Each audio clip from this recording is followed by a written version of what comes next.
Salut à tous et bienvenue pour un nouvel épisode des Superphysique Podcast. Je suis Rudy et je suis en compagnie de Fabrice. Nous sommes les fondateurs du site superphysique.org consacré à la musculation sans dopage que nous avons créé en 2009 et sur lequel vous pouvez retrouver des milliers d'articles, des vidéos et des podcasts afin de vous éviter de faire les mêmes erreurs que nous et d'éviter de perdre du temps. De manière plus personnelle, nous avons chacun nos propres sites. Pour Fabrice, c'est musculation-alter.fr sur lequel vous pouvez retrouver des articles sur l'entraînement à domicile ainsi que son livre du même nom. Pour moi-même, c'est sur rudicoya.com sur lequel je propose du coaching à distance depuis 2006, de véritables suivis, mais également des formations en fonction de votre morpho-anatomie, des livres comme le guide de la prise de masse naturelle et le guide de la sèche naturelle que je vous envoie personnellement chaque semaine de manière dédicacée, ou encore la formation superphysique sur méthodesp.rudicoya.com pour les plus passionnés d'entre vous. Enfin, vous pouvez retrouver sur le site Superphysique notre marque de compléments alimentaires destinée à améliorer votre santé et dont une bonne partie est bio, et notre application SP Training disponible sur tous les stores afin de vous permettre de savoir quoi faire à chaque séance. Enfin, vous êtes les bienvenus au Superphysique Gym et à la Villa Superphysique à proximité d'Annecy, mais pour ce faire, il faudra me contacter avec le lien directement dans la description. Allez, c'est parti. Salut Fabrice, comment ça va aujourd'hui ? Salut Rudy, eh ben, ça va moyen, mais j'en parlerai un petit peu plus tard, vu que, comme vous le savez, ici c'est le podcast de la vérité et pas des mensonges. Donc je raconte tout, même quand je passe pour un con. Bon, déjà, comment va ton dos ? Est-ce que ça va mieux ? Attends, je te propose de faire un package sur moi après une parce que Ah, c'est ça le va être teaser. assez long. C'est le Ouais, teaser du podcast. ouais, on fera un package sur tous mes ennuis. Mais d'abord, j'ai entre guillemets, les petites actualités, si ça t'intéresse. Allez, je t'écoute, Patrick Poivre d'Arvor. Vas-y, c'est parti. Ouais. Attends, Patrick Parvaux d'abord, il a plein d'accusations d'agression sexuelle et tout le bordel au cul. Alors, Ah, je savais pas, je savais pas si t'avais la rêve. il faudrait plutôt me comparer avec quelqu'un d'autre parce que, Bah, je sais pas, Thomas voilà, Hugues. Thomas Hugues. Allez, Thomas Hugues. je connais pas. Donc, ok. Déjà, je voulais préciser que je lis tous les commentaires qui sont postés sur YouTube et SoundCloud et quand ça nécessite une réponse, je réponds. Alors après, comme Rudy poste le podcast absolument partout sur Apple et tout ça, voilà, les commentaires qui sont sur Apple ou d'autres canaux, je les lis pas, mais en tout cas, ceux de YouTube et de SoundCloud, je les lis tous. Non, mais on a des super commentaires sur Apple et d'ailleurs, bah, ça me permet encore une fois de remercier toutes les personnes qui laissent des commentaires sur les applications de podcast, que ce soit notamment Apple ou SoundCloud. Sur Apple, donc je les lis et c'est vrai qu'on a de plus en plus de commentaires, donc merci à ceux qui les laissent. Ça fait plaisir à lire. Et s'il y en a qui l'ont pas encore fait et qui veulent nous en laisser, et c'est avec plaisir, avec bien évidemment la petite note de 5 étoiles sur 5 pour nous propulser sur le devant de la scène. Voilà. Alors, ma première actu, entre guillemets, donc j'avais raconté que des fois je faisais de la randonnée pieds nus, enfin surtout pas toute la randonnée, hein, mais plutôt la descente ou les parties où c'était pas non plus ingérable au niveau des pieds. Et régulièrement, on me regardait bizarrement. Et l'autre coup, donc je faisais de la randonnée, donc j'étais un peu en hauteur, il faisait 4 degrés, de la pluie. Et donc là, j'avais mes chaussures parce que c'était glissant, c'était vraiment difficile. Et je tombe sur un type véridique qui était en short, en t-shirt, avec de la boue sur le visage, pieds nus, et en fait qui était en train de monter pendant que moi, je faisais une partie de la descente parce que j'étais monté partiellement en voiture. Et là, je me suis dit, quand on croit qu'on est hardcore, entre guillemets, eh ben on trouve toujours pire que soi. Parce que voilà, jamais là, par 4 degrés, j'aurais été habillé comme lui était habillé et à marcher pieds nus. Et je pense qu'en fait, il avait mis de la boue sur son visage pour protéger son visage du soleil. Je supposais que c'était ça. Et voilà, donc il avait relativement fière allure parce qu'il marchait sur de lui. Mais pour te dire qu'on tombe toujours sur pire que soi. Ouais, est-ce Et que tu as déjà, essayé alors? Est-ce que tu t'as fait comme lui? Tu t'es mis pieds nus, tu t'es mis de la boue sur le visage à la Rambo? Non, mais là, franchement, c'était hardcore ce qu'il faisait parce qu'il faisait un froid de canard. Je sais pas comment il tenait le type, mais voilà, il a tenu. Et ça m'a rappelé, à un moment donné, j'étais dans le désert de Sel en Bolivie, donc c'est un genre de désert tout blanc. Et j'avais croisé, j'étais en excursion 4x4, etc., donc comme un gros beauf de touriste.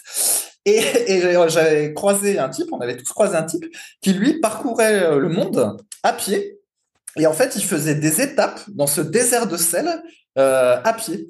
Et en fait, donc, il avait raconté brièvement son étape. Et je sais plus, je crois qu'il avait emmené 15 litres d'eau. Il portait ses 15 litres d'eau dans le dos. Enfin, une histoire de fou. Donc, moralité, il y a toujours plus fou que soi, si je peux m'exprimer ainsi.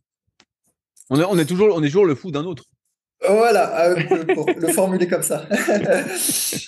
Et donc voilà, donc moralité, hein, les gens qui me regardaient pieds nus en pensant que j'étais fou, eh bien il y a bien pire.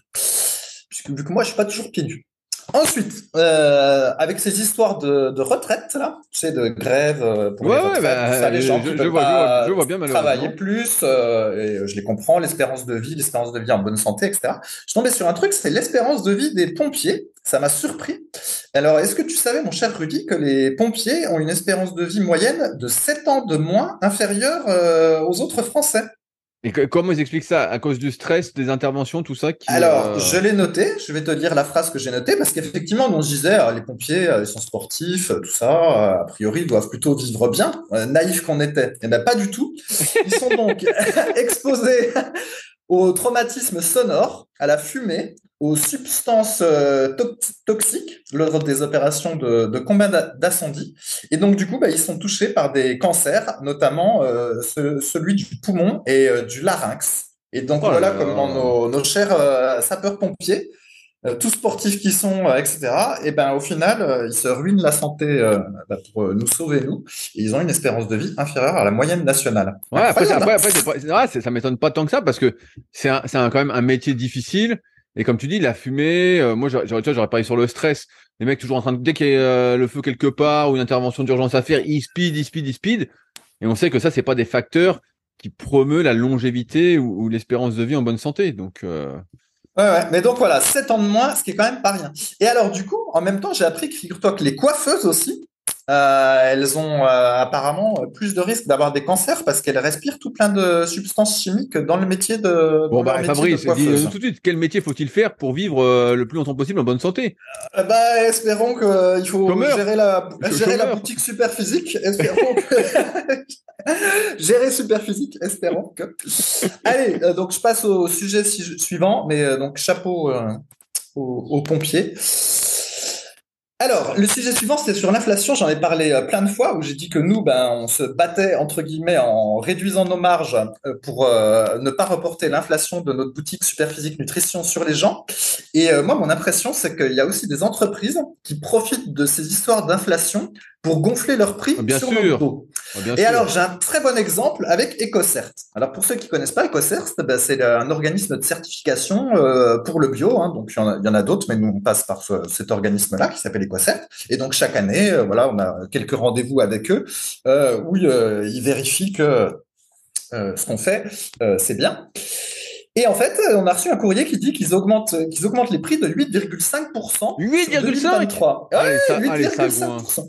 Allez, Et alors, sagouin. c'est pareil pour les services web qu'on utilise pour le site internet et tout ça. Tout augmente, mais dans des proportions folles. Et en fait, qu'il y ait voilà, que l'alimentaire ça augmente ou que votre artisan il vous demande une augmentation parce que le prix du bois a augmenté, voilà, le prix des matières premières a augmenté et tout ça. Bon, on comprend, on ne cesse d'entendre et on peut le constater d'ailleurs en regardant les prix que globalement les matières premières ça a augmenté. Mais EcoCert en fait, ce qu'ils font c'est des gens qui se déplacent pour faire des C'est rendez-vous pour l'essence. contrôler. C'est l'essence, Ouais, voilà, Fabrice. c'est ça. Donc, on peut justifier éventuellement par l'essence, ou alors il faut que les employés d'EcoCert, ils aient eu une augmentation de 8,5%, parce que sinon, il y a un loup, tu vois. Mais Bien voilà, le sûr. parfait exemple où on a l'impression qu'il y en a qui profitent pour Bah, bien augmenter les sûr. prix. Il y en a plein qui, bah, disons, c'est sûr qu'il y en a plein. Là, moi, je vais pas citer de marque, mais sur les compléments alimentaires, il y en a qui se gavent en augmentant les prix de manière incroyable, alors que nous, bah, on voit, entre guillemets, les hausses, et c'est pas ça. Il y a des hausses, mais c'est pas ça. Et donc, bon. Mais comme dans tout, hein, tout augmente sans arrêt, et qu'à nous, on n'est pas augmenté. Donc voilà, ça c'était l'exemple de l'inflation. Ensuite, un autre, je suis tombé sur un autre terme. Alors déjà, toi, je crois que Rudy, tu n'as jamais trop regardé l'actualité. Pas du tout, Euh, ouais. voilà, hein, t'as jamais été fan d'actualité parce que tu as Ben, toujours ben, dit qu'au final, ça t'apportait pas grand-chose bien à sûr, part bah, te déprimer. exactement. Bah, de toute façon, il y a que des mauvaises nouvelles. Et moi, comme je l'explique dans les leadercasts, je suis plutôt adepte des ondes positives et j'ai pas trop envie qu'on me parle des mauvaises nouvelles sur lesquelles je n'ai aucun pouvoir et sur lesquelles je peux rien modifier. Donc je me concentre sur les trucs positifs ou les trucs où j'ai une sorte de pouvoir. Et si j'en ai pas, bah voilà. Et ça fait comme ça que ça fait plus de 10 ans que j'ai pas regardé les informations et que j'ai pas de télé et je m'en porte bien mieux. Voilà. Et ben, figure-toi qu'il y a un terme qui m'a marqué parce qu'il y a le mot obésité dedans. Alors moi, Ah dès bah qu'il y a le voilà, mot dès qu'il y a obésité, le mot obésité, ça te plaît. voilà. On est comme des fous, nous, dès qu'il y a le mot obésité. Ça s'appelle l'infobésité. L'infobésité, en fait, En, ça en, s'appelle. en fait, c'est quand Oui. tu es baisé par l'info, c'est ça? Alors, là, c'est quand il y a une fatigue informationnelle, c'est que tu reçois trop de flux d'informations dans tous les sens. Donc déjà, tu es assailli de flux d'informations. Et en plus, c'est essentiellement que des mauvaises nouvelles sur lesquelles, exactement comme tu l'as dit, tu n'as pas prise. Et en fait, du coup, de savoir qu'il y a eu, je sais pas moi, un tremblement de terre en Turquie, voilà, toi, tu peux rien faire pour les malheureux de la Turquie. Euh, qu'il y a des fois, je sais pas quoi, un bateau qui a coulé ou tout des choses comme ça sur lesquelles tu n'as absolument aucune prise, puis que fondamentalement, ça va pas changer ton quotidien, en fait, ce tremblement de terre en Turquie. Mais néanmoins, d'avoir l'information, de voir à la télévision les pauvres gens qui sortent morts des décombres, etc. Et ben en fait, ça te fait du stress, ça te rend pas Bah bien et ça te tend parce que l'être humain ouais, est plus sensible aux mauvaises informations. Donc ça te tend. Je crois le rapport c'était il fallait au moins, je vais dire une connerie, mais pour caricaturer, je crois qu'il fallait 10 bonnes informations pour effacer en gros une mauvaise information. Donc si tu as une mauvaise information et puis que une à deux bonnes nouvelles, bah en fait t'es plutôt dans la spirale de la loose quoi. Oui, bah, c'est possible. T'as sûrement raison. Je connais pas le chiffre, mais si tu le dis. Ouais, c'est un truc Et, vite fait. et alors, moi qui normalement ne regarde pas les informations, eh bien là, comme je suis à l'étranger, je regarde parce que j'aime bien me familiariser avec la langue. Et c'est vrai que tu as un déluge de mauvaises nouvelles. Et Ah, ça y est, t'es déprimé. ouais, non, c'est vrai. Après avoir regardé, bah, ça dépend parce que des fois, ils te montrent des images. Alors, pour reprendre le tremblement de terre en Turquie, des fois, voilà, on te montre un enfant qui sort des décombres vivant. Donc, tu vois, il joue sur l'émotion. Donc, c'est vrai que du coup, tu as une émotion un peu positive. On se dit, ah voilà, super, il y a quand même des gens qui ont sauvé ce gamin, etc., etc. Mais le gros des informations, c'est quand même que du négatif, quoi. Et du coup, tu sors après avoir vu les infos, bah, t'es un peu fatigué, puis t'as une espèce d'anxiété. Tu te dis, mais qu'est-ce qui va me tomber dessus, tout ça, enfin, tu vois. On pourrait se dire qu'on se réjouit d'être en bonne santé et que dans sa vie, ça aille à peu près bien. Mais en fait, moi, en tout cas, comme je le ressens, puis ça a l'air d'être ressenti comme ça par d'autres, vu ce terme info-obésité, et ben au final, on est plutôt stressé et déprimé, tu vois, plutôt que de se dire, génial, moi, je vais bien. Donc, voilà, ça s'appelle l'infobésité, mon cher Rudy. Ouais, mais ça m'étonne Et pas. Ben c'est sûr que regarder les informations, ça fout en l'air. Hein. C'est pour ça que ouais, j'invite à chaque fois ceux qui écoutent encore une fois Leadercast, mes auditeurs, mes patriotes, bah, vraiment à se concentrer sur les bonnes informations qui aident à évoluer, qui mettent pas en confiance, mais de bonne humeur, parce que sinon tu deviens fou. Tu vois que des mauvaises nouvelles, t'as l'impression que le monde tourne mal. Et il y avait un très bon livre comme ça qui s'appelle Happycracy, qui montre en fait que la plupart des choses dans le monde vont de mieux en mieux. Mais les informations, pour que les gens regardent les informations, il faut les tenir en alerte. Et ce qui tient le plus en alerte l'être humain, c'est les mauvaises nouvelles. Donc on lui montre plein de mauvaises nouvelles, comme ça il regarde, il regarde, il regarde. Et c'est à celui qui aura les images chocs les plus impressionnantes. Donc c'est vrai que c'est un cercle vicieux et moi que je vous dirais bien de plus regarder du tout les informations. Mais bon. voilà, après, il faut trouver un compromis pour être un citoyen informé, comme on dit, mais en même temps, voilà, pouvoir réduire la proportion de faits divers, entre guillemets, totalement déprimants. Enfin, bref, vous aurez compris tous l'idée. Alors, mon cher Rudy, tu me demandais comment va mon dos et tout y quanti. Alors déjà le dos. Est-ce que tu peux rebouger? Est-ce que tu as de moins en moins mal? Est-ce que ça continue à suivre son cours pour redevenir un surhomme? Ouais, et ben franchement, je dirais que c'est à peu près stable. Après, donc voilà, je rebouge au quotidien. Enfin, voilà, quotidiennement, tout va bien à peu près. Mais bah, j'ai toujours un petit peu mal au dos quand je plie le dos, quoi. En fait, ça, c'est pas revenu comme avant. Mais En tu sens fait. quoi? Tu sens la douleur de l'opération? Non, non, non. Je sens une espèce de tension à peu près au milieu du dos. Voilà, j'ai une espèce de tension. Je sens une petite douleur. Je sais pas comment te dire Bah autrement. C'est très tu sais ce qu'on dit, hein, guérir le mal par le mal. Faut que tu ouais, forces dessus, ouais, hein. c'est très localisé, hein, ça descend pas au niveau de la jambe, etc. Donc ça, c'est très positif. Mais voilà, c'est pas comme avant en fait. Il y a un truc. Il y a quelque chose. Moi, c'est peut-être la Donc, cicatrisation, parce que comme ils t'ont ouvert quand même et tout, c'est peut-être le temps que... normalement, ça me restait 2 mois, donc je ne sais pas trop. Alors après, T'en es à peut-être combien là? 3 mois, plus de 3 mois. 3 mois. Bon, bah, va falloir que tu rebouges, hein, va refaire des abdos. Hein. Donc bon, bref, pour le moment, c'est pas revenu exactement. Et alors, le pire, mais comme je dis, donc ici, ça a toujours été la vérité. Donc quand j'étais très très en forme, je disais que j'étais très très en forme. Hein. Rudy disait ah Fabrice pète le feu, etc. Il titrait même, il est Bien très très en sûr. forme. Et en fait, là, depuis ce problème-là, c'est un peu une succession de galères. Et là, ce qui m'est arrivé, est-ce que tu peux nous rappeler ce qu'est le syndrome du cinéma, mon cher Rudy? Oui, bah, bien sûr, mais moi, je l'ai eu. Alors, tu vois, je suis pas dans le détail, mais en fait, pendant des années, notamment suite à une lésion méniscale que j'avais eue à 17 ans au squat, où je rentrais les genoux, un coup, j'avais senti un claque et j'avais plus bouger le genou pendant quelques jours, et après, j'y allais vraiment mollo. Et donc, bah, j'avais arrêté de faire les cuisses de manière intensive. Et quand j'avais repris les cuisses, j'avais repris de manière classique, du moins de manière intensive, comme je faisais auparavant, comme si ni vu ni connu. Et en fait, je m'étais déclenché justement ce syndrome du cinéma qu'on va expliciter après, ce qui fait que quand j'allais au cinéma pendant des années, en fait, j'étais obligé de me mettre en bord de comment on appelle ça, de colonne là, je sais plus comment on dit, pour pouvoir tendre les jambes, parce que si je restais trop longtemps assis avec les jambes pliées, ça m'irritait un petit peu le tendon du quadriceps. Donc, Voilà, donc voilà. le nom entre guillemets savant, c'est le syndrome fémoro-patellaire. Et en gros, c'est que quand on est assis, jambes fléchies, plus ou moins rapidement, on va avoir une douleur qui va être de plus en plus forte sur le haut du genou. Voilà, donc Donc voilà. juste au-dessus de la rotule. Et moi, c'est arrivé dans des épisodes pendant vraiment des années en forçant dessus, en étant plus bête que mes pieds. En fait, des fois même, je tendais la jambe et je sentais la rotule qui se remettait un clac et elle se remettait. Donc voilà, ça c'est vraiment. Et il y a des gens qui ont ça depuis des années et des années. Moi, j'avais rejoint des groupes Facebook pour voir comment ça se passait et puis je voyais bien que voilà, la plupart des gens faisaient rien vraiment pour guérir, à part se plaindre, voilà, ce qui aide pas à guérir.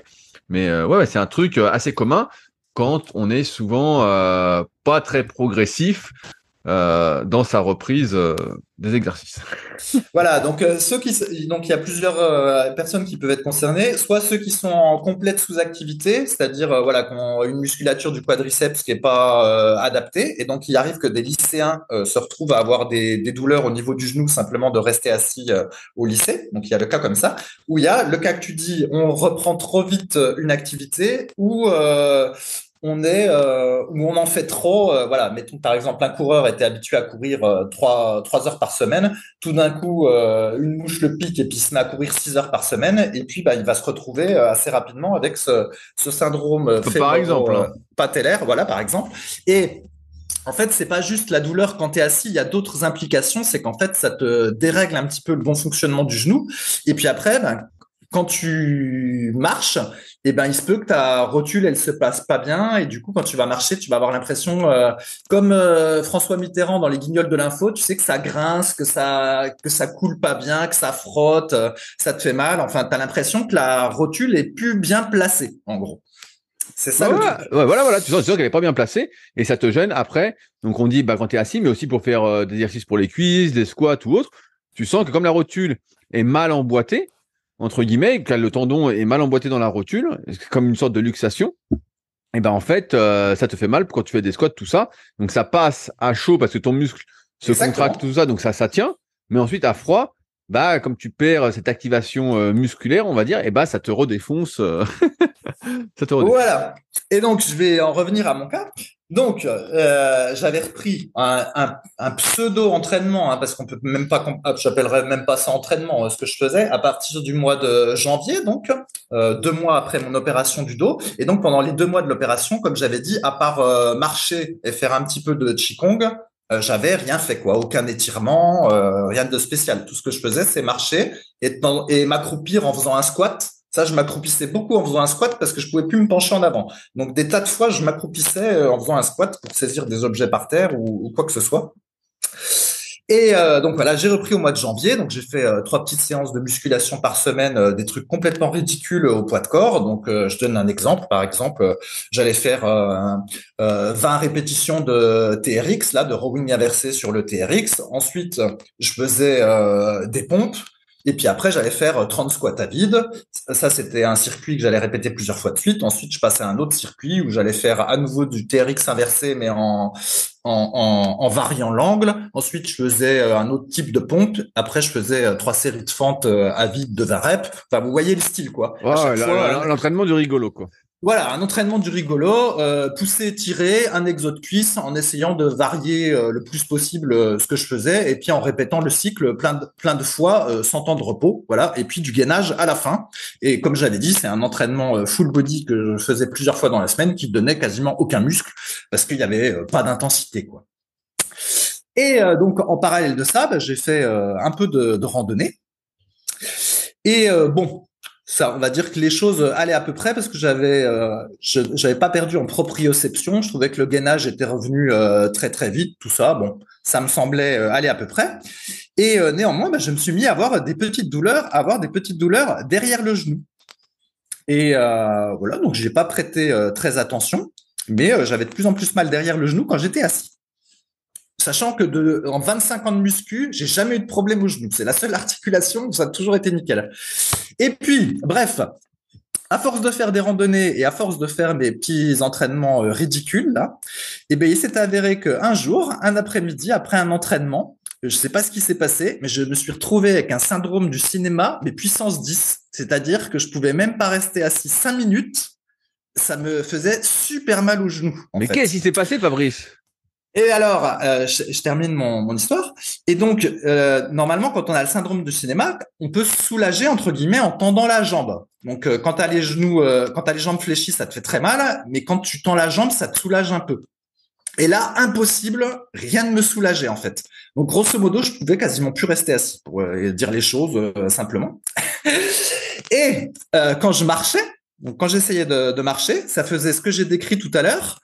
Il y avait des petits craquements, tout ça, ça me faisait mal, c'était pas bien placé, quoi.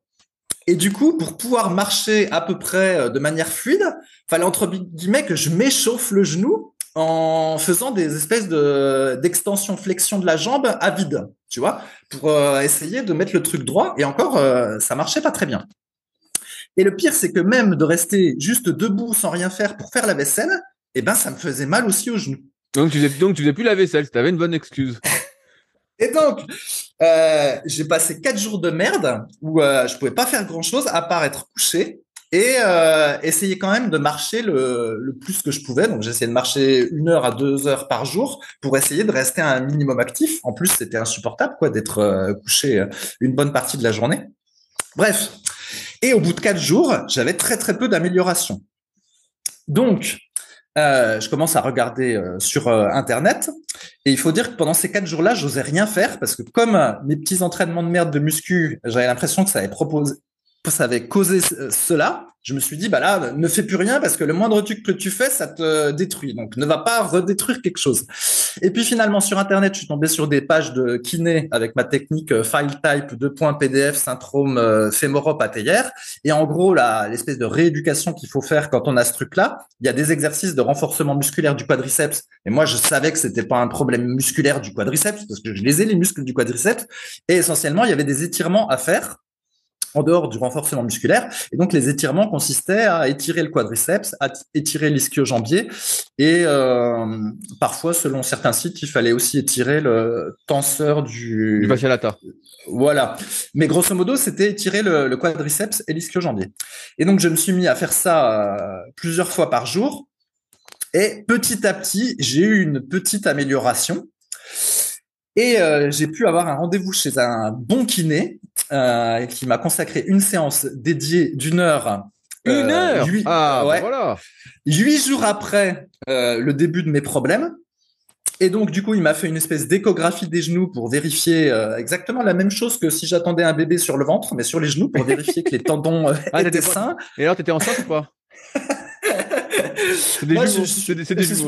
je suis pas un homme enceinte, mais fais gaffe parce que maintenant les hommes peuvent être enceintes. T'es pas de la team Nobeli, toi? Et donc, heureusement pour moi, les tendons étaient sains. Et puis, il m'a fait tout plein de manipulations, tout ça. Et donc, il m'a massé le quadriceps et il m'a donné quelques étirements à faire qui étaient déjà ceux que je fais déjà. Mais en gros, ce que j'ai compris, parce qu'il parlait en espagnol, ce que j'ai compris, c'est qu'avec mes petits exercices à la con que je faisais, plus avoir fait beaucoup de descentes en randonnée, alors que au final, j'étais pas vraiment très entraîné du fait des 2 mois d'arrêt, et ben ça avait créé de la tension et en fait j'avais plusieurs muscles du quadriceps. Alors j'ai pas très bien suivi, mais je pense que c'était le vaste interne et un autre qui était hyper contracté en permanence. Et du coup, ça faisait que la rotule elle pouvait pas bien fonctionner parce que c'était trop raide en fait autour. Et c'est pour ça que quand je faisais des étirements du quadriceps et que ça déraidissait le quadriceps, et ben la situation s'améliorait un petit peu. Et donc lui il m'a fait un massage profond. Donc, il m'a beaucoup détendu le quadriceps. Et c'est vrai que quand je suis sorti du cabinet, eh ben, ça allait très bien. J'avais l'impression d'être tout neuf. Puis bah là, ça s'est à nouveau un petit peu retendu. Donc, c'est moins bien que quand je suis sorti du cabinet. Mais en gros, c'est en bonne voie pour se réparer. Mais en gros, voilà, l'histoire, c'est que je me suis retrouvé avec un quadriceps qui était, et probablement l'ischio-jambier aussi, qui était très, très, très contracté. En même temps, quand tu fais de la randonnée, et là, tu as augmenté ton volume dernièrement de randonnée, et la descente, on sait que c'est ce qu'il y a de plus traumatisant. Donc, moi, ça me choque pas, dans le sens où tu en as encore une fois trop fait. Oui, enfin, c'est-à-dire que j'en ai trop fait par rapport À tes capacités du moment. Voilà, par rapport au fait que je m'étais arrêté 2 mois. En fait, c'est même si j'ai marché pendant ces 2 mois, en réalité, c'est comme si je m'étais arrêté 2 mois. Et lui, il m'a dit. Après, voilà, les kinés, vous savez, ils vous disent, chacun peut dire ce qu'il veut, mais bon, enfin, chacun peut avoir sa logique. Lui, il m'a dit, t'aurais dû reprendre en faisant 10 répétitions de squat, en fait. Déjà 30, c'était trop. Il fallait reprendre tout doucement. Et là, bah, t'es allé trop vite, et puis, bah voilà, t'as ce truc-là. Et donc là, donc je continue à faire mes étirements. Puis il m'a dit, bah, la prochaine séance de muscu que tu feras 2 séries de 10 reps au squat, 2 séries de 10 reps aux fentes, 2 séries de 10 reps au pont au sol, et un petit peu de chaise contre le mur, et hop, ce sera ça ta séance cuisse. Puis tu vas faire ça. Ouais, attention à pas transpirer voilà. Quand même. Hein. Ouais, non mais c'est ça. Et voilà, donc pourquoi je parle de ça? En fait, ce qui m'a beaucoup surpris dans toute cette histoire, c'est à quelle vitesse mon corps s'est déconditionné. Voilà, parce qu'on pouvait s'imaginer qu'en ayant fait du sport pendant 25 ans et tout ça, normalement, la reprise, tout aurait dû se passer très, très bien. Mais je sais pas si c'est 2 mois, c'était vraiment trop long, ou si c'est parce que comme j'ai 43 ans, tout est plus compliqué. Mais c'est vrai que j'ai l'impression qu'au niveau des articulations, il fallait que je sois encore plus progressif parce que voilà, je me suis retrouvé à avoir les 2 genoux où je pouvais plus rien faire, quoi. Alors, non, je te dis pas que le moral en plus. Ça m'étonne pas, non. J'ai bien vu que t'étais tout bougon. Quand quand tu passes de faire de la corde à sauter, à un moment donné, je faisais ce qu'on appelle du Mike Tyson squat. Donc, je faisais du squat, enfin, des sauts, en position squat accroupi avec la corde à sauter qui passe sous moi et que là, je pouvais plus marcher en 6 mois de différence. Et je me dis, mais putain, qu'est-ce qui se passe, quoi? Mais heureusement, les tendons sont sains, tu vois. Écoute, je vais t'expliquer. T'as regardé les informations. Déjà, t'aurais pas dû. Ça t'a mis dans un mauvais mood. Mais non, mais surtout, alors moi, je raconte souvent ceux qui suivent les podcasts chaque semaine. Donc, j'ai repris la course à pied il y a pas longtemps. Et donc, au début, quand j'ai repris la course à pied, donc je te fais un rappel parce que t'écoutes pas ce que je raconte. Quand j'ai repris la course à pied, au bout de genre 6 séances, la première fois, fracture de fatigue du talon. Je me dis, putain, c'est pas possible. Je me dis, attends, c'est en quelle année? En quelle année tu parles? Il y a pas longtemps, il y a peut-être 6-8 mois. Allez, 8 mois, je sais pas, à peu près. Moins d'un an. Et donc, je fais ça, et je dis, putain, mais je dis, c'est pas possible. Je cours tout peinard. Et tu vois, j'avais déjà repris très, très doucement. J'avais repris 10 fois 1 minute, 10 fois 1 minute 30, 10 fois 2 minutes. Et genre, j'arrive à 10 fois 3 minutes. Et paf, à un moment, je cours, et je dis, oh, putain, ça me fait bizarre, quoi. Et là, 6 semaines sans course à pied. Tu dis, putain, et même pour marcher, au début, tu peux pas poser le talon. Bon, ça passe, voilà. Au bout de 3 semaines, tu remarches normalement, mais tu dis, OK. Deuxième fois, je reprends. Ce coup-ci, je me dis, je vais acheter des godasses, tout ça. Peut-être parce que je suis lourd. Forcément, je suis un peu plus lourd que la moyenne. Et, j'achète des godasses, tout ça. Et, je vais dans un magasin. Le mec me conseille des godasses avec de l'amorti, blablabla. Bon, allez. Je lui fais confiance. C'est soi-disant un spécialiste. Et je cours avec. Et ça me fait tendinite au tendon d'Achille, gauche. Donc, léger. Donc, il m'a vendu des chaussures, parce que maintenant, la mode, je sais pas si tu sais, c'est d'avoir des chaussures avec un drop, donc une surélévation du talon par rapport à l'avant du pied, assez importante. Donc moi, je Ah suis tout bon, le je temps. croyais que c'était l'inverse. Ah bah, Non, je suis non, has non. Ouais. Là, maintenant, la mode, c'est vraiment ça. C'est vraiment ça. Alors que moi, je suis toujours habitué soit à être pieds nus, soit à être justement en Tout à minimaliste. fait, ouais, tout Voilà, à moi, fait. je marche avec des Innovate. Il y a même pas de semelle, il y a que dalle. Voilà, je suis toujours comme ça. Et bref. Et là, il m'a fait courir avec ça. Et donc, c'est comme si, en fait, je courais encore plus sur la pointe des pieds parce que moi, je cours très pointe des pieds de base depuis que je suis gamin. Et en fait, ça m'irritait le tendon à gauche, quoi. Je dis, ah putain. Et donc, bon, bah, au bout de 6-8 semaines, où je courais 2-3 fois par semaine, mais tranquille, hein, sans forcer, hein. On peut pas dire que, franchement, je me promenais, hein. C'est pas, j'étais encore loin de pouvoir forcer, mais j'allais très progressif parce que je me doutais que, bah, en fait, je pouvais pas reprendre ni vu ni connu, tu vois, de moi-même, sinon j'aurais couru à 12-13 km/h tout de suite, et puis voilà. Mais non, je pouvais pas. Donc, je courais à 10, 11, des conneries, quoi. Et là, je change un peu le tendon, je dis, bon, je vais pas faire le con, je sens un peu le truc, j'ai pas vraiment mal quand je cours, mais je sens un petit peu après, je vais reposer. Et donc, bah, je lis plein de bouquins, plein de trucs, tout ça. Et en fait, tu lis les bouquins et il t'explique dedans que quand tu reprends la course à pied, en fait, ce qu'il faut faire, c'est genre 3 fois 1 minute. Et après, 4 fois 1 minute le lendemain. Et puis 5 fois 1 minute. Alors au début, j'étais là, je peux pas faire 3 fois 1 minute. C'est la dépression, ce truc-là. Tu sais, t'es là, tu dis, c'est pas possible. 3 fois 1 minute. Tu dis, mais prennent pour un rigolo. Et en fait, bah, c'est ce que j'ai fait. En plus de changer de godasse. Donc là, je suis en train de tester d'autres godasses. Donc là, j'ai acheté des chaussures zéro drop. Justement, donc là où t'as rien, mais t'as de l'amorti. Donc t'as une semelle avec de l'amorti, mais le talon et les orteils sont au même niveau. Et donc forcément, bah, là où j'avais mal au tendon d'Achille à gauche, j'ai plus rien, je suis bien. Mais par contre, d'être passé à zéro, alors que j'étais à 4 mm là, les dernières que j'étais entre deux, et bah ça me tire un peu le tendon à droite maintenant. Donc il faut que je reprenne, dis-toi bien l'histoire, le truc de fou, faut que je reprenne un peu plus doucement avec mes nouvelles chaussures pour pouvoir remonter sans douleur. C'est un sketch. Franchement, c'est un sketch le truc. Et surtout quand tu le dis que, bah, comme toi, moi, je suis hyper sportif. Hein, là, en ce moment, donc là, je suis encore au Gros du Roi. Je fais du kayak à crever. Je fais la muscu. Donc même si c'est pas les séances d'avant, je pousse quand même assez fort. Je fais un peu de vélo en plus. Je marche tous les jours. Là, je voulais me mettre à la course à pied. Donc c'est pas comme si je partais de zéro, quoi. Et ben en fait, dès que tu démarres une nouvelle activité, a priori, quand tu vieillis, eh ben, il faut démarrer mollo. Et c'est vrai que nous, qui avons toujours été habitués à avoir une certaine condition physique, une certaine forme, en fait, on oublie que quand on démarre une nouvelle activité, en fait, il faut aller très doucement parce que nos tissus, nos articulations sont pas adaptés, en fait, sont pas capables de supporter beaucoup de charges. Là, tu te parlais, toi, de 2 mois d'arrêt. Mais moi, qui faisais pas de corde à sauter, tout ça, que j'en ai fait un petit peu, là, quand tu m'avais chauffé, mais vite fait, eh ben, en fait, il faut reprendre à chaque fois très, très, très doucement, être hyper progressif parce qu'on se surestime alors que sur le papier, on se dirait, mais attends, c'est bidon ce qu'on fait, c'est nul, tu vois. Et donc, j'ai repris 3 fois 1 minute, tout ça. Et en fait, t'es dégoûté. T'es dégoûté. Tu dis, mais attends, c'est quoi cette histoire? Je vais pas courir 3 fois 1 minute. Et ben, en fait, j'ai dû faire ça.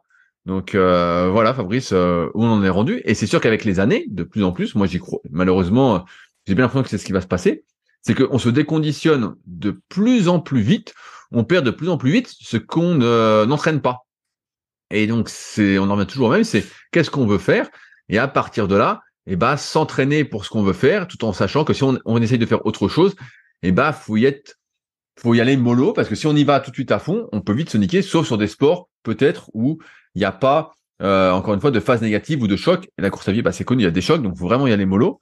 Mais, ou la rando, des descentes, bah voilà, faut y aller mollo aussi. J'ai interviewé un ultra-trailer, récemment, ça sortira bientôt en podcast.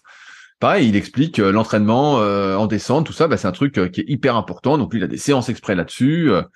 Mais ouais, on se surestime parce qu'on est habitué en fait à avoir entre guillemets un tel spirit, une telle envie de faire que on se dit bah non mais je vais pas commencer mollo, je vais pas, ça va aller quoi. Et en fait, pas du tout. Faut reprendre vraiment comme un sédentaire sur des choses où on s'est jamais entraîné ou qu'on fait pas souvent. Donc c'est sûr que c'est difficile c'est sûr que c'est difficile à encaisser, mais en fait on peut pas faire autrement parce que sinon on se nique. Ouais. Et alors, pour le comble de l'ironie, donc c'est que ma femme a fait exactement les mêmes randonnées que moi, sauf qu'elle, elle n'a pas rajouté 3 séances de musculation, entre guillemets, hein, encore une fois, par semaine, et elle n'a eu absolument aucun problème de genou, quoi. Donc, je te dis pas l'ironie. Voilà comment moi, qui me considérais comme presque invincible il y a 6 mois, et ben voilà, maintenant j'ai un dos de petit vieux. Non, mais Là, je le dos, suis... ça va revenir. Le dos, dès que tu vas Ouais, ouais, rebouger vraiment, tu vas revenir à 95% de ton dos. C'est sûr qu'il y aura toujours une faiblesse. De toute façon, pour ça, moi, j'aime pas trop ces trucs-là quand les mecs disent, ouais, t'as une blessure, tu peux revenir à 100%, nanana. Ouais, ben moi aussi, quand j'avais 20 ans, je revenais ni vu ni connu. Mais la vérité, c'est que par exemple, quelqu'un qui se fait les croisés, j'ai plus vraiment les chiffres en tête, mais c'est genre 90% ne reviennent jamais à 100%, en fait.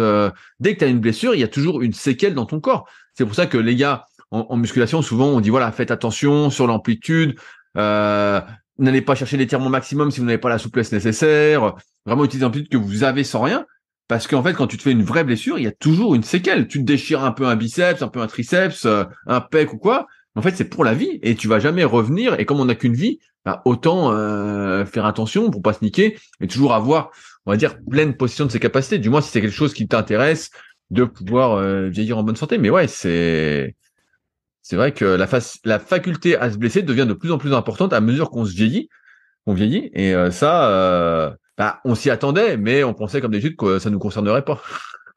Oui, ouais, moi j'avais pas anticipé qu'en fait en fait ce qu'on comprend bien, hein, ceux qui nous écoutent au travers de tous les podcasts qu'on a fait depuis le début, et comme ça fait 5 ans. Donc, vous voyez là, j'ai 43 ans, alors que quand on a commencé le podcast, j'étais plutôt à 37-38, ce qui est déjà une différence. Mais au fil du temps, ce qu'on a vu, c'est que c'est effectivement le système articulo-tendineux qui est le point faible. C'est celui-là qui suit pas, quoi. Non, mais C'est alors après, structurel. on pourrait faire de l'entraînement, ce qui est à la mode en ce moment, un peu articulaire, entre guillemets.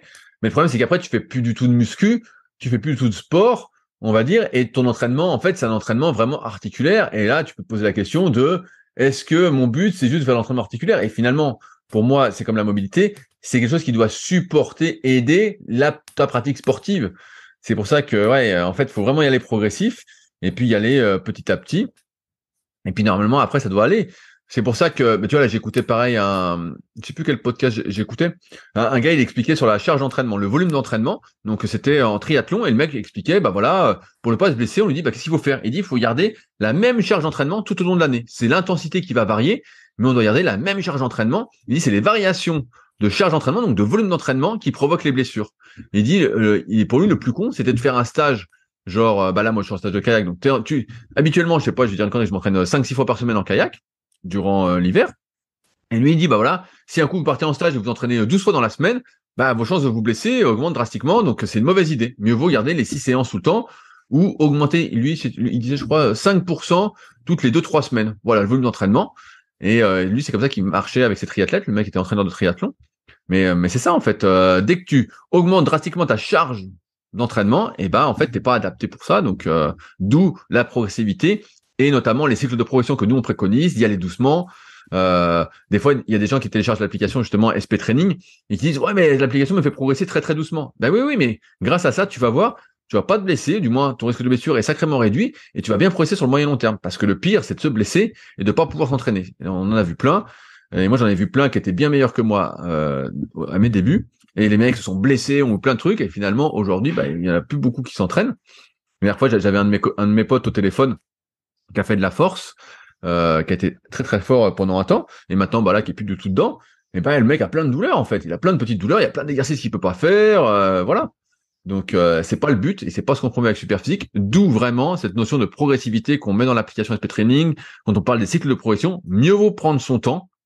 Si vous cherchez pas l'ultra performance, en plus la plupart on n'a rien à gagner chez l'ultra performance, le but c'est d'être bien physiquement, d'être plus fort, d'être voilà en bonne forme physique. Et donc ouais, il faut vraiment avoir cette histoire de progressivité en tête et toute augmentation. C'est pour ça que même des fois quand les gars disent faut s'entraîner suivant la forme du jour, moi j'aime pas trop cette idée-là parce que si un jour t'es vraiment en forme, évidemment ça peut varier un peu, mais un jour t'es vraiment en forme, je sais pas pourquoi, puis tu dis ah bah tiens je suis facile, je vais rajouter 5 ou 10 kilos sur mes séries. 10 kilos, si tu t'entraînes à 80, c'est plus de 10% d'augmentation. Et 10% d'augmentation, c'est pas dit que les articulations les apprécient, surtout si tu commences à avoir un certain âge, mieux vaut que tu augmentes peut-être que d'1 kilo comme prévu, et puis tu sois frustré de pas avoir mis 10 kilos de plus. Si tu veux pas tes 10 kilos de plus, ouais, tu seras peut-être frustré, mais dans 10 semaines, tu les auras peut-être mis, ou peut-être il t'aura fallu 20 semaines, peut-être plus longtemps, mais c'est pas grave parce que tu seras toujours neuf et tu seras entre guillemets renforcé ou du moins pas plus détruit en apparence et donc tu pourras continuer. Mais ouais, il faut se méfier de ces trucs-là, d'augmentation drastique de la charge, du nombre de séries, du nombre de répétitions ou quoi, et quelle que soit l'activité, parce que ça peut vraiment faire du mal et nous priver de faire ce qu'on aime. Et là, bah y a rien de pire après. Qu'est-ce qu'on fait? On est fourré. Ouais, alors du coup, quand je faisais de la muscu, je vais appeler ça de manière intensive, on va dire de la musculation de manière sérieuse. Donc, comme beaucoup d'auditeurs du podcast, moi, ce que j'avais, c'était des tendinites, voilà, des tendinites à l'épaule gauche. Là, c'était souvent cette épaule-là qui était touchée. Et en fait, là, je m'aperçois que finalement, quand on a l'épaule qui est un petit peu foirée, c'est pas très gênant en fait dans la vie quotidienne, spécialement si c'est l'épaule gauche. Par contre, là, je peux vous dire qu'avec les deux genoux qui étaient foirés et que j'avais du mal à marcher, et ben là, tu comprends que t'es ennuyé. Là, c'est un ennui. Là, tu comprends que c'est pas la même limonade quand t'as les problèmes de genoux ou même quand j'avais eu mon truc de dos là. euh, En fait, dès que la mobilité du bas du corps est touchée, c'est rude, hein. Et encore, moi, j'ai la chance de pas faire un métier qui est handicapé par les problèmes que j'ai eus.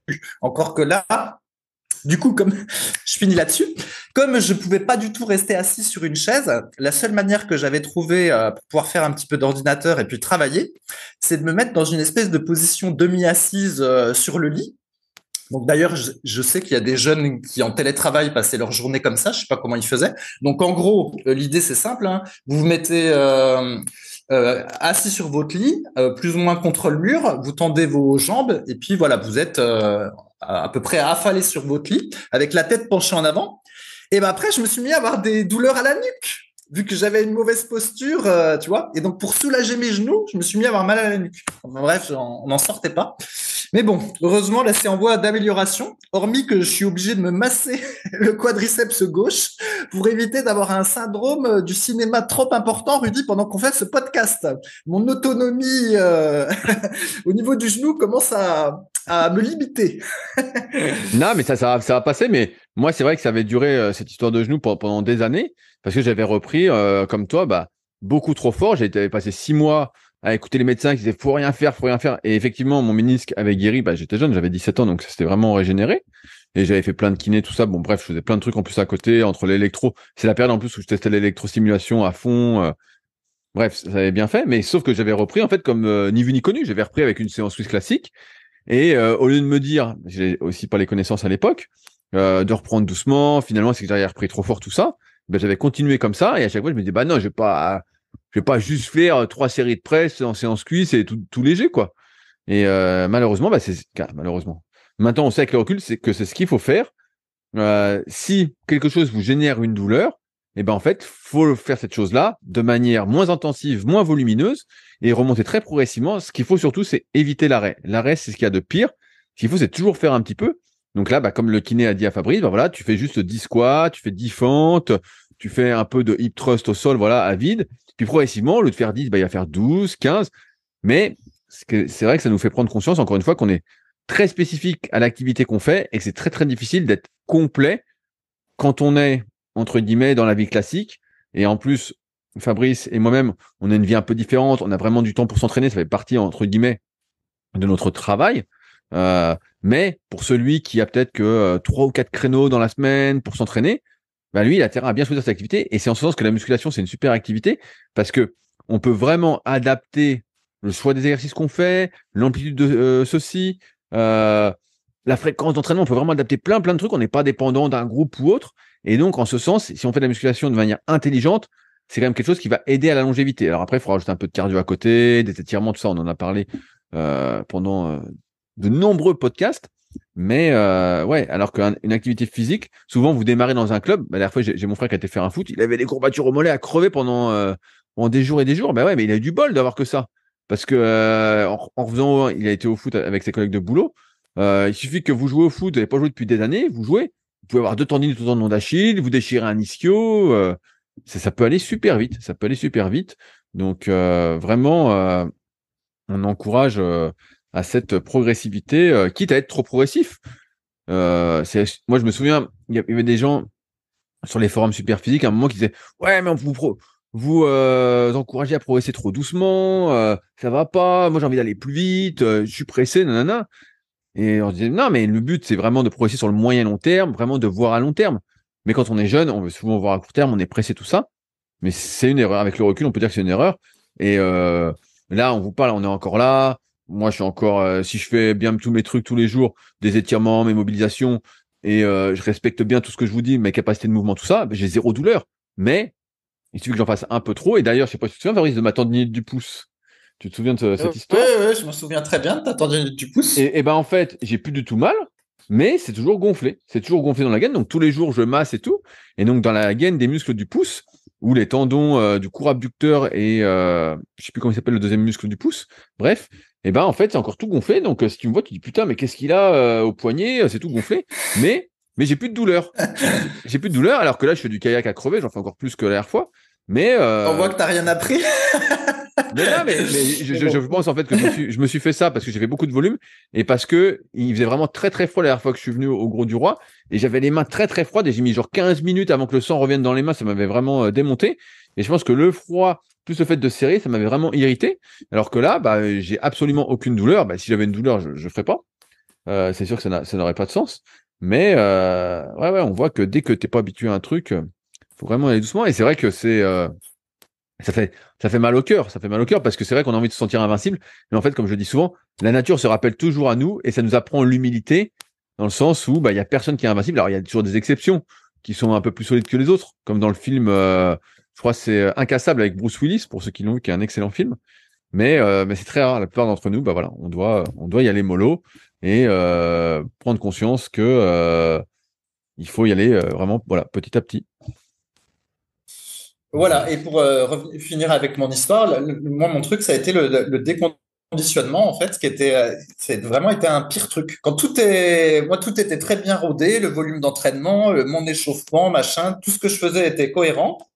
Mais après avoir été déconditionné pendant 2 mois, et ben du coup, je j'ai pas bien su repartir sur le bon entraînement. Et c'est vrai qu'il y a un truc tout simple, et je finis là-dessus, ne serait-ce que l'échauffement que je faisais avant d'être blessé au dos, ben je pouvais pas le faire en reprise parce que j'avais déjà perdu de la souplesse. Donc mon échauffement entre guillemets il était déjà trop dur par rapport à mon nouveau niveau, tu vois. Et tout ça, ça m'a un peu perturbé en fait aussi. Tu Bien vois sûr, ce que mais je veux dire? c'est sûr Parce que que ça fait mal même au cœur. l'échauffement, voilà. Même l'échauffement, tu as un échauffement qui finit par être adapté, entre guillemets, à ta propre condition. Je sais pas, imaginons que tu sois très mobile des épaules puis que tu sentes que tu n'as pas besoin de faire 50 000, je sais pas moi, mouvements articulaires pour les rotateurs externes des épaules parce que finalement, tu es devenu bien au niveau des rotateurs externes des épaules. Donc, tu n'as plus besoin de les faire. Sauf que, ben voilà, tu t'arrêtes 2 mois. Et ben si tu restes dans le truc, j'ai toujours plus besoin de les faire. Et ben ça se trouve, tu t'aperçois que non. Maintenant, il faut que tu les refasses à nouveau parce que t'es plus comme t'étais il y a 2 mois, tu vois. Donc même l'échauffement, tout doit être changé. Et c'est vrai que j'ai pas bien su gérer cette étape. Ça faisait trop longtemps que j'étais entre guillemets bien, quoi. Donc voilà pour l'histoire. Eh ben, ça promet, hein. Et ouais. Et alors du coup, maintenant, j'ai encore plusieurs semaines du coup de réhabilitation pour mes cuisses. Et donc, moralité, je vais encore reperdre, je sais pas combien de semaines. Et voilà. Donc, en voulant aller trop vite, si on peut dire, hein, parce que je n'aurais jamais pensé que j'étais allé trop vite. Et ben, je repère encore du temps. C'est fantastique. Mais ouais, je connais l'histoire. Moi, c'est la troisième fois que je me remets à courir. Et là, tu as changé de godasse, faut reprendre encore plus doucement. C'est sûr qu'à la fin, tu te dis, putain, mais tout ça pour ça, finalement, je ferais peut-être mieux de me mettre sur un vélo. Ah, je vais vous faire ma marche nordique. Bah, tu Et rigoles, mais encore, ça se trouve, je vais avoir une tendinite au coude en faisant de la marche nordique. Ça se trouve, bien il faudra que sûr, je regarde la préhab pour la marche nordique. mais bien sûr, mais j'ai un copain qui nous écoute, David, à qui on passe le bonjour, qui est spécialiste de marche nordique. Et je crois que la dernière fois, justement, il s'était fait mal, je sais plus si c'est au coude ou à l'épaule, j'ai plus de son mémoire, peut-être qu'il précisera dans les commentaires. Mais effectivement, si tu démarres la marche nordique aujourd'hui à fond avec les bâtons, bah, tu te ferais mal, en fait, hein, et c'est pas compliqué, hein. Mais on rigole, mais en fait, Ouais. on sait très bien comment on se blesse. Ah, le truc On se du. blesse par l'excès de volume et l'excès d'intensité. Voilà. Trop d'intensité par rapport à tes capacités, trop de Mhm. volume par rapport à tes capacités, ou trop d'amplitude en muscu par rapport à ta capacité de mouvement, ta souplesse et autres. Et tu te niques. En fait, c'est pas plus compliqué que ça. Mais c'est dur à intégrer quand Ouais. c'est vrai que pendant des années, notamment les jeunes années, bah, en fait, t'es comme invincible, quoi. Et en fait, tu te rends compte avec le vieillissement que Mhm. ah putain, t'es pas invincible, quoi. Voilà. Eh oui. Alors, mon cher Rudy, est-ce qu'on a le temps pour une question, histoire que le podcast n'ait pas été juste une rencontre entre deux tamalous? Bah, t'as mal. Moi, ça va très bien là. Tu, Euh, Moi, ça va tu très connais bien. les tamalous? Ouais, bien sûr, mais Les moi, ça va tamalous, très, moi, c'est ça une va très blague. bien. En fait, Vas-y, vas-y. Fais ta blague. C'est en fait c'est une blague. C'est quand t'as des retraités des fois qui partent en excursion puis qui sortent du bus. Comme en sortant du bus, chacun demande à l'autre Tamalou, toi Tamalou, Tamalou. Et donc ça s'appelle les Tamalous. Bref, c'est une blague. Non, non, mais bon. Après, moi, j'ai rien. Je fais attention. Voilà, je me connais de mieux en mieux avec les années. Je suis de moins en moins con, on va dire. Je m'écoute de plus en plus. Et donc, si je m'écoute bien et que je fais bien mes mobilisations, des fois mes étirements, je m'échauffe bien, je fais ma muscu, je force pas mes amplitudes, tout ça. En fait, c'est du béton, du béton.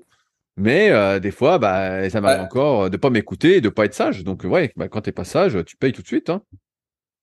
Tu payes la note. Hein. Faire une espèce de préhab et de réhab en permanence. Oui, mais c'est ce que j'avais Donc dit. pas de.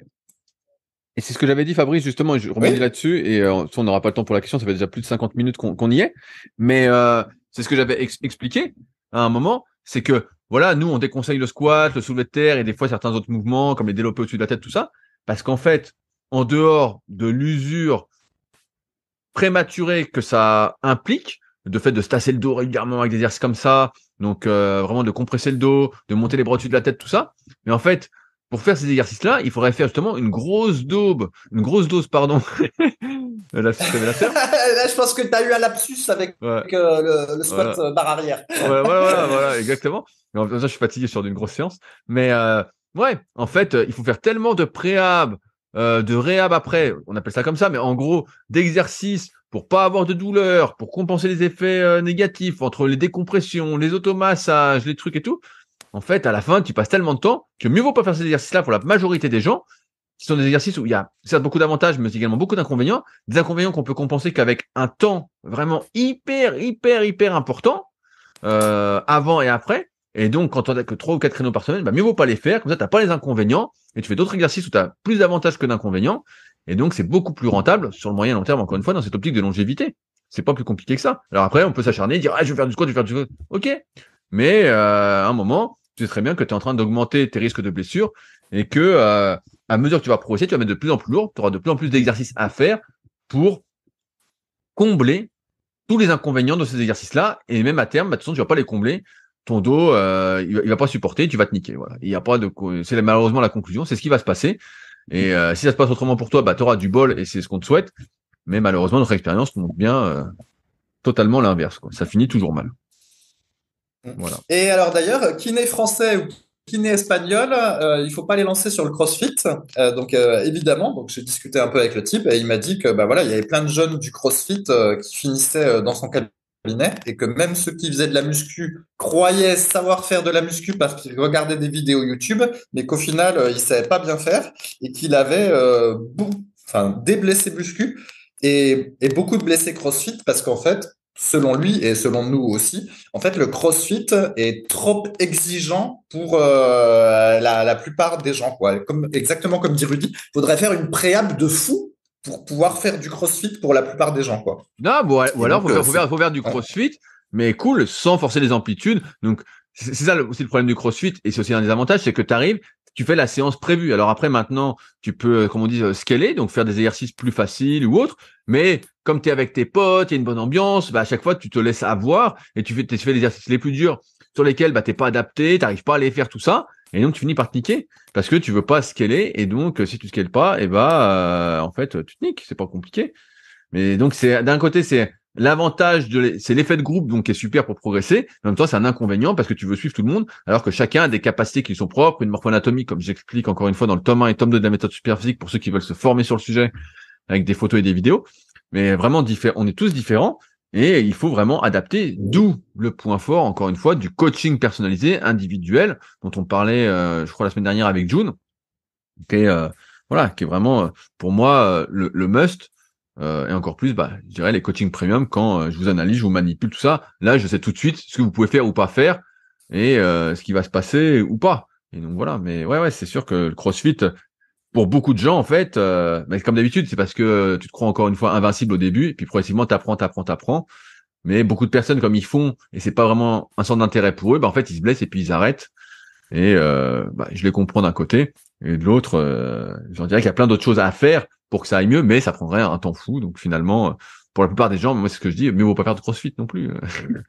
Mais bon, personne veut nous Oui, quand écouter, je voilà. disais Quand je disais CrossFit, ça incluait les mouvements d'haltérophilie parce qu'il y a Bien des salles sûr. CrossFit un peu partout. Donc, d'ailleurs, c'est assez fou. Avant, quand je voyageais, c'était impossible de s'entraîner. Là, on a l'embarras du choix pour trouver sa salle de muscu ou sa salle de CrossFit ou sa salle paléo. Et effectivement, quand tu passes devant les salles CrossFit, il y a beaucoup de gens qui font des exercices d'haltérophilie.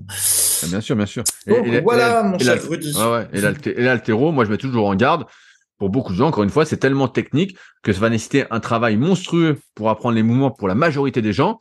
Et donc, on va faire plein de séances avec barre à vide ou même avec un bâton avant de pouvoir faire l'exercice, de monter tranquillement. Donc, si ça plaît, bah tant mieux. Mais et moi, c'est pour ça en préparation physique, pour la plupart des gens, je suis plutôt contre parce que ils n'ont pas démarré au bon moment et que il y a plus d'inconvénients que d'avantages à faire ces mouvements d'haltéro, même les semi-techniques comme on dit, et qu'il ferait mieux de faire des exercices de pliométrie à condition d'avoir les capacités de s'y être préparé encore une fois. Donc, il y a pas mal de choses à dire là-dessus. Si ça s'intéresse, je suis en train de préparer un petit article bientôt sur le site secretdukayak.org, où j'écris encore plein d'articles que Fabrice, j'imagine, tu lis avec assiduité. Mais voilà, faut mieux faire de la pliométrie que de l'haltéro pour pas mal de sports. Mais bref, on en reparlera dans un article prochainement. Sur ce, Et donc, oui, je voulais finir, du coup, comme il y a beaucoup de quarantenaires et parfois cinquantenaires qui écoutent le podcast et des fois qui se mettent à la musculation ou à faire du sport sans jamais avoir fait de sport de leur vie, et ben du coup, je leur adresse comment dire, toutes mes félicitations parce que je me rends compte qu'effectivement, ça doit être bien difficile pour eux, aussi bien mentalement que physiquement. Donc, vraiment, s'y remettre à cet âge-là, je dis bravo. Voilà ce que je voulais dire, Rudy. et ben sur ce, Fabrice, on te retrouve dans 2 semaines, j'espère en pleine forme et plein de sagesse. Ouais, c'est ça. On espère que cette fois-ci, je serai réparé. Allez, salut! Salut à tous. Si vous êtes encore là, c'est que vous avez sans doute passé un bon moment. Si vous avez des questions sur les sujets que nous avons abordés aujourd'hui ou que vous souhaitez nous en poser, ne vous priez pas, c'est avec plaisir dans la partie commentaires sur SoundCloud ou sur YouTube. Si vous avez des questions qui n'ont rien à voir avec les sujets abordés, par contre, cela se passe sur les forums Superphysique, qui sont les derniers forums de musculation du web et qui est également les premiers sur www.superphysique.org. Enfin, merci d'avance pour votre soutien, notamment à ceux qui laisseront des commentaires sur les applications de podcast, que ce soit Spotify ou Apple, avec évidemment la note de 5 étoiles sur 5. Je compte également sur vos partages sur les réseaux sociaux que je repartagerai avec plaisir. Sur ce, bon entraînement et à la semaine prochaine.